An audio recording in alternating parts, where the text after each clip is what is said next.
Part 2 of Punching Rainbows. When the caravan moved forward into the city proper, they saw all the citizens in a commotion. The people were in a frenzy to remove windows and anything that had glass components. What seemed as if it should have been glass was now made of precious gems. Ooh, look at the glass! Lil Bombshell registered the actions of the people but misread the context. Farrah went in her bag and noticed that she held a ruby vial. Cell looked at Lil Bombshell's telescope and noticed that her spyglass lenses was in fact diamond. What does it even mean? Asked Farrah to whoever was listening. It means the gods have gone crazy, Bilal answered. Lil Bombshell attempted to speak to two men removing a topaz window, but filtered through the eyes of greed. Her adorable nature meant nothing, and their hands moved to their knives. Cell grabbed Lil Bombshell and dragged her away. Her unfitted armor drug on the ground awkwardly. The caravan went to the market. Cell watched as the children of the mother veered off and began to set up shop. Bilal insisted that they should meet up every day and they could move on together when the time came. Cell and Lil Bombshell walked the streets looking to busy themselves. The metallic-armed little girl played with her loot that she had procured from the mother. She held the silver cross in front of her and motioned it as if it were flying. A man in black took a look away from the kiosk he was browsing. He wore a pilgrim's hat and a long coat. "Say there, miss, might I ask you what you know about that cross?" he asked. Cell watched the interaction intently, but did not immediately intervene. "I found it. I did steal it. I found it. It was in the bee lady's house," she said with no consideration for the fact he wasn't there. "Do you know about Jesus Christ, little girl?" he asked. "No. Who's that? He sounds nice," she said. "He is. Could I buy this from you?" He asked Lil Bombshell but looked at Cell as if asking him, but humoring her. Before Cell could interject, she handed the man the cross. "You can have it, mister," she said. Cell's eyes bulged. "Wait a moment. What do you have to trade?" "I don't have what it's worth. That much I can tell you." "Perhaps... Where are you going?" "If we are headed the same direction, I may be able to offer you my services." Cell noticed his well-kept sword and sized him up. "Perhaps," said Cell, not pushing the issue of payment yet, but the negotiation was far from off the table. In the middle of their conversation, Cell noticed three men with swords, bare chests, and the big black bubble eyes, reminiscent of the mother scouring the market. Cell grabbed Lil Bombshell's arm and slinked away, attempting to disappear. The stranger moved with them, unwilling to lose claim of an artifact of his religion so easily. The three backed into an alleyway. Shadows were thick between the buildings, but the sun blazed bright outside. They watched the three men pass them. "It seems like you may need my assistance more than you think," said the stranger. I'm gonna call you Firecracker," Lil Bombshell blurted. "Or you can call me Walando," he said while putting his hand to his heart. "No, I like Firecracker," she said with a giggle. "Who are they?" asked Walando. Lil Bombshell answered. "They were the army of the bee lady. They want to make the world their bitches." "Such harsh language for a little girl." "You can use better words than that," said Walando. "My brother said that bitches are people that try to trick people, and people that don't get anything when they give things to people, so..." Cell interrupted the little girl's rant. "Yeah, why don't you stick with us for a little while?" Cell said, definitely seeing the need for another sword. Two men pushed past the three, and there was an entrance to what looked like a windowless tavern in the back alley. The sun wasn't up for more than an hour, yet people were still there drinking.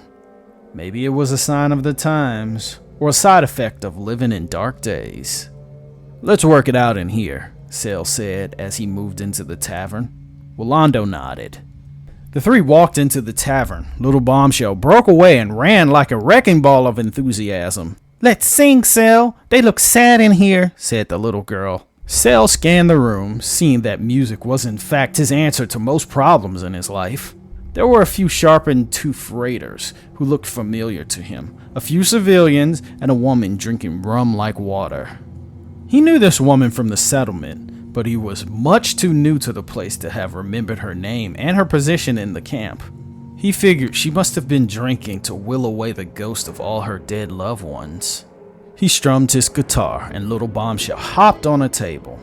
Though she may have done that anyway, even if she didn't have the excuse of entertaining. Lil Bombshell went into an impromptu song about coffee that was more adorable than good. Even the hardened raiders with filed teeth managed to smile when she took them on a journey, focusing on her hatred of rainbows and love of coffee. After a brief intermission, Lil Bombshell wandered over to the woman who was from their settlement. She was enthusiastic, which only seemed to make the young woman more depressed. "It's me, Lil Bombshell. You lived in my town?" she said. The young woman was on the cusp of tears. Her wine bottle pulled to her lips as if they were magnetically attracted. "I don't know you," she said. "Yes, you do. It's me, Lil Bombshell," she said as if it were a game. The woman got up and left, not forgetting to take the bottle. Cell played his guitar at a lower octave. He felt a little more confident that the survivor from the girl's village wasn't an immediate threat. As the child walked away, a young man sat next to him without invitation. "So is she yours?" said the young man. "Yeah," Cell said with a nod. "These are hard times, friend, very hard, and you have the look of a man that found the child over the bond of blood."